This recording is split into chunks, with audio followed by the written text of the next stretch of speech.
Selamat pagi semuanya, siang maupun malam. Pada kesempatan kali ini, kami akan mempresentasikan hasil kerja kami, yaitu Steam Game Review Sentiment Analysis. Adapun anggota dari kelompok kami, yaitu Alexander William dan Rafael Gerard Panjaitan. Pada presentasi kami kali ini, kami akan menjabarkan beberapa materi, dimulai dengan latar belakang, kemudian dataset, langkah eksperimen, perbandingan skenario pemodelan, dan skenario terpilih, confusion matrix, classification report, pengujian model dengan data terbaru, dan kesimpulan. Oke, dimulai dengan latar belakang. Industri game digital berkembang pesat dengan adanya platform seperti Steam yang menyediakan game sekaligus fitur ulasan pengguna. Ulasan ini menjadi sumber penting bagi calon pemain dalam mengambil keputusan. Namun, jumlah ulasan sangat besar dan berbentuk teks tidak terstruktur, menyulitkan analisis manual. Oleh karena itu, diperlukan metode otomatis untuk mengklasifikasikan sentimennya, seperti sentimen negatif atau positif. Nah, analisis sentimen ini berbasis machine learning, dapat digunakan melalui tahapan processing atau pre-processing, yaitu ekstraksi fitur, yaitu TF-IDF, dan klasifikasi untuk mengidentifikasi opini pengguna secara efektif. Adapun dataset yang kami gunakan berisi 1000 ulasan game dari Steam dan data ini merupakan dataset yang diperoleh dari Kaggle. Linknya tertera dan adapun contoh-contoh reviewnya seperti ini dari game Terraria. Reviewnya pretty great 9 out of 10, would recommend to a friend. Dari game Total War Empire Definitive Edition, doesn't work. Every time when I try to upload a battle, it crash. What the hell? The demo is the only thing that works. Dan dari game Terraria lagi, this being me, I can't really get into Minecraft kind of game, so if you like Minecraft, you will like this. But for me, I could get into it. Langkah eksperimen yang kami lakukan dimulai dengan akuisisi data. Data ulasan game Steam diperoleh dari Kaggle dengan total 6,4 juta ulasan. Dataset bersifat tidak seimbang. Ada yang positif lebih banyak dari negatif. Sehingga dilakukan undersampling dari 100.000 data awal dengan mengambil 500 ulasan positif dan 500 ulasan negatif dengan total 1000 ulasan. Kemudian teks pre-processing. Data mentah dibersihkan melalui beberapa tahapan, yaitu stop word removal, menghapus kata umum kecuali not dan no. Scaffolding, mengubah semua huruf menjadi kecil. Contraction mapping, mengubah kata singkat seperti can menjadi bentuk lengkap yaitu cannot.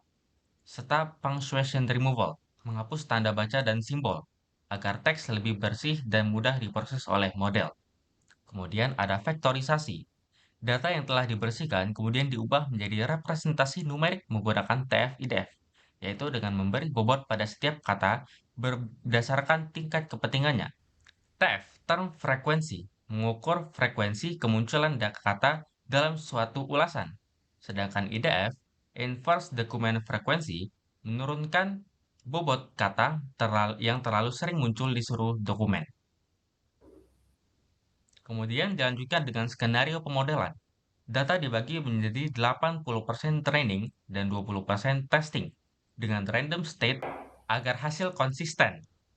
Selanjutnya, dilakukan pengujian dengan 4 skenario, yaitu naive Bayes multinomial, cepat dan efektif untuk teks berbasis TF-IDF, SVM linear, yaitu optimal untuk data berdimensi tinggi, SVM RBF, menguji pendekatan non-linear untuk pola lebih kompleks, serta naive Bayes multinomial dengan standar 0,1 untuk melihat pengaruh perubahan parameter terhadap akurasi model. Kemudian dilakukan evaluasi model terpilih.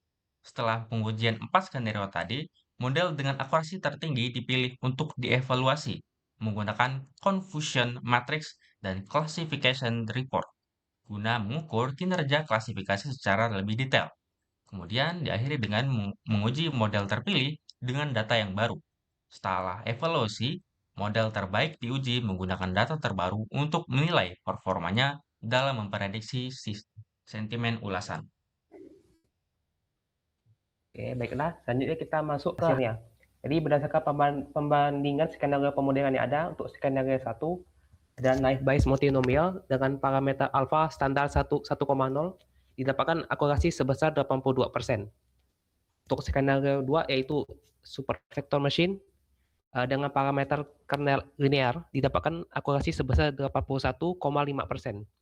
Untuk skenario ketiga masih sama menggunakan super vector machine dengan parameter kernel RBF didapatkan akurasi 80,5%. Untuk skenario terakhir naive Bayes multinomial dengan parameter alpha nilainya 0,1 didapatkan akurasi sebesar 80,5%. Jadi berdasarkan pembandingan yang ada, maka skenario 1 yang menjadi pemenangnya dan akan kami evaluasi lebih lanjut. Nah, kenapa naive Bayes? Yang pertama, cocok untuk data teks. Naive Bayes sendiri ini sangat optimal untuk data teks berbasis FIDF yang berdimensi tinggi. Modelnya menghitung probabilitas kemunculan kata untuk menentukan sentimen. Yang kedua, generalisasi yang lebih baik. Asumsi independensi antar fitur membuat model tetap sederhana, efektif, dan memiliki generalisasi yang baik pada ukuran dataset yang tidak terlalu besar. Nah, yang ketiga adalah kelemahan pada model lain, seperti algoritma SVM yang membutuhkan jumlah data yang lebih besar untuk mencapai performa optimal. Lalu penurunan yang alfa menjadi 0,1 pada skenario keempat membuat model terlalu sensitif terhadap kata yang jarang muncul, sehingga menurunkan akurasinya. Lalu kita masuk ke conversion matrix. Jadi berdasarkan conversion matrix yang sudah dibuat, dari 200 data yang diuji, prediksi benarnya sebanyak 164 data, sedangkan prediksi salah sebanyak 36. Dengan nilai true positif 83, yang artinya model mampu memprediksi ulasan yang nilai aslinya positif sebagai positif. Sedangkan untuk nilai true negatifnya adalah 81, yang artinya model mampu memprediksi ulasan negatif yang hasil nilai sebenarnya adalah negatif sebagai negatif. Sedangkan untuk prediksi salah false positif, artinya model gagal memprediksi ulasan yang seharusnya bernilai positif sebagai positif. Sedangkan untuk yang negatif berjumlah 17, model gagal memprediksi ulasan yang harusnya negatif sebagai positif. Lalu untuk classification report, untuk nilai precision-nya pada kelas negatif didapatkan nilai sebesar 0,3 atau 83%, yang artinya jika model memprediksi suatu ulasan sebagai ulasan negatif, maka tingkat kepresisian bahwa ulasan itu adalah benar negatif adalah 83%. Sedangkan untuk yang positif adalah 81%. Jadi untuk parameter yang recall, untuk kelas negatif, nilainya adalah 0,81 atau 81%. Sedangkan untuk yang positif adalah 0,83 atau 83%. Yang artinya misalnya model memprediksi 100 ulasan, maka 81% dari ulasan tersebut berhasil diprediksi untuk nilai negatif secara benar. Lalu untuk F1 skornya bisa dilihat pada kedua kelas nilainya sama-sama 82%. Yang artinya model mampu memprediksi ulasan negatif dan juga positif secara seimbang, tidak berat ke satu kelas saja. Untuk nilai support sendiri yaitu masing-masing kelas ada 100, yang artinya digunakan 100 data pada kelas positif dan juga kelas negatif untuk menguji model. Nah, berikut adalah pengujian model dengan data terbaru. Bisa kita lihat dapat 5 contoh ulasan yang dibuat sendiri untuk menguji model. Untuk ulasan satu ini nilai sebenarnya adalah positif. Untuk ulasan kedua itu bersentimen negatif. Untuk ulasan ketiga itu bersentimen positif. Ulasan keempat ini bersentimen negatif. Dan ulasan terakhir yaitu yang kelima bersentimen positif juga.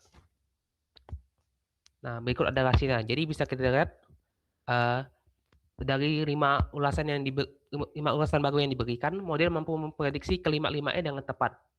Di mana pada ulasan yang pertama hasilnya ada recommended, ulasan kedua hasilnya not recommended, ulasan ketiga hasilnya recommended, keempat not recommended, dan yang terakhir recommended. Jadi kesimpulannya, metode machine learning ini efektif digunakan untuk klasifikasi sentimen ulasan game Steam melalui tahapan pre-processing, TF-IDF, dan algoritma klasifikasi. Dari 4 skenario yang dibuat, yang pertama naive Bayes multinomial standar dengan nilai alpha 1, memberikan hasil terbaik dengan akurasi sebesar 82%, sehingga cocok untuk data teks dengan TF-IDF dan dataset berukuran kecil ke menengah. Evaluasi menunjukkan performa model yang seimbang dalam mengklasifikasikan sentimen positif dan negatif, dengan nilai precision, recall, dan F1 score yang stabil. Jadi secara keseluruhan model ini mampu mengklasifikasikan ulasan dengan cukup akurat dan dapat membantu analisis opini pengguna, seperti yang terlihat pada contoh tadi dengan 5 data terbaru. Baiklah, sekian saja presentasi dari kelompok kami. Mohon maaf jika ada kesalahan kata. Kami ucapkan terima kasih.